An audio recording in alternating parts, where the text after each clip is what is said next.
70% కట్టేనండి 70%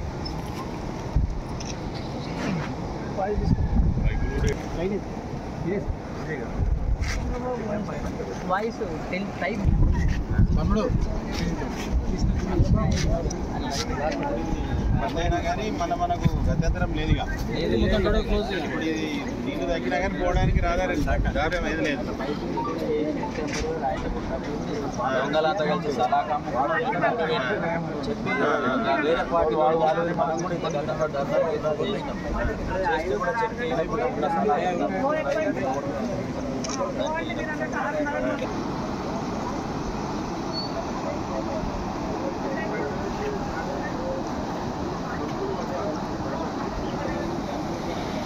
సిరిసిల్ల నియోజకవర్గం గంభీరాపేట మండలంలో ప్రతిసారి వర్షాకాల ప్రాంతంలో పరిస్థితులలో ఎక్కడైనా కానీ ఇబ్బందికర వాతావరణమే.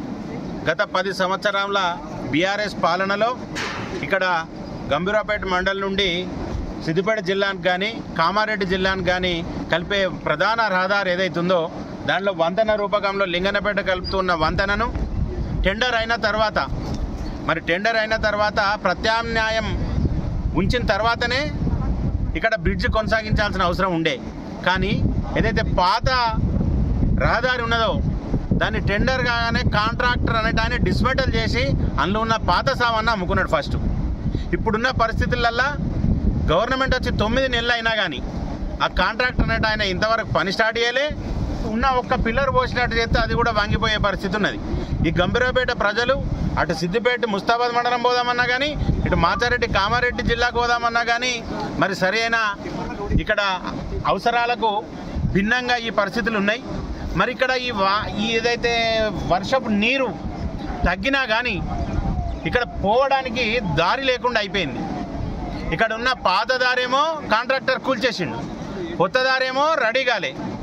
మరి పాత ప్రభుత్వము ఈ కాంట్రాక్టర్ల లబ్ధి కోసం చేసిన టెండర్లు ఏవైతే ఉన్నాయో ఇప్పుడు వచ్చిన ప్రభుత్వం అన్నా మరి వాటి ద్వారా తొందరగా ప్రజల అసౌకర్యానికి గురి కాకుండా మరి ఈ రకమైన చర్యలు కాకుండా తొందరగా ఈ వంతెన నిర్మాణం చేయాలని కోరుకుంటూ పాత కాంట్రాక్టర్ ఎవరైతే ఉన్నారో ప్రత్యామ్నాయం లేకుండా పాత బ్రిడ్జిని కూల్చేసినందుకు కానీ అందులో వచ్చిన ఏదైతే ఈ పాత సామాను సలాకా ఏవైతున్నా వాటి టెండర్ ప్రక్రియ కాకుండా మరి ఎందుకు అమ్ముకున్నారనే విషయం ప్రజలకు తెలియాల్సి ఉంది.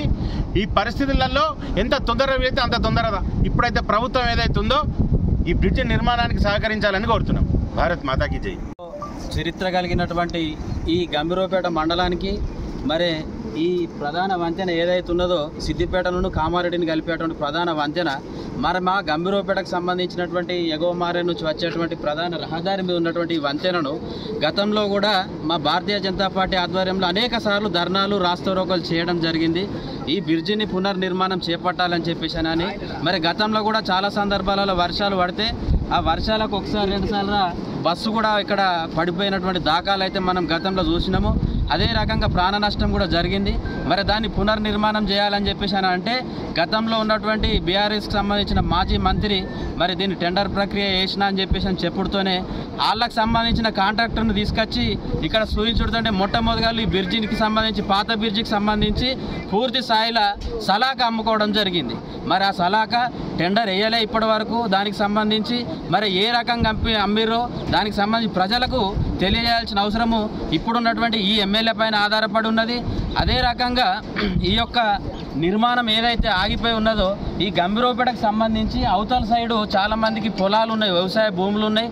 అక్కడ పశువులను కట్టేయడం జరిగింది. మరి వాళ్ళు ఆ బయటకు పోవాలంటే కూడా చాలా నానా అవస్థలు పడుతున్నారు. కాబట్టి వీలైనంత తొందరగా ఇది వాగు తగ్గుడుతోనే తాత్కాలిక వంతెన నిర్మాణం చేపట్టి ఏదైతే కాంట్రాక్టర్ ఉన్నాడో ఆ కాంట్రాక్టర్ మీద తీవ్రమైన చర్యలు తీసుకోవాలి. ఎందుకు అనంటే ప్రజలకు సంబంధం లేకుండా ప్రభుత్వ అధికారులకు సంబంధం లేకుండా ఈ యొక్క సలాకాను అమ్ముకోవడం జరిగింది. మరి వాటిని పూర్తిగా ప్రజలకు తెలియజేయాల్సిన అవసరం ఉన్నది. ఈ నిర్మాణం ఏదైతుందో ఈ కాంట్రాక్టరు ఈ ఏదైతే కంపెనీ ఉందో ఇన్ టైంలో కాక చేయకపోతే వాళ్ళని బ్లాక్ లిస్ట్లో పెట్టి వాళ్ళకు కఠిన చర్యలు తీసుకోవాలని ఈ సందర్భంగా తెలియజేస్తూ ఉన్నాం.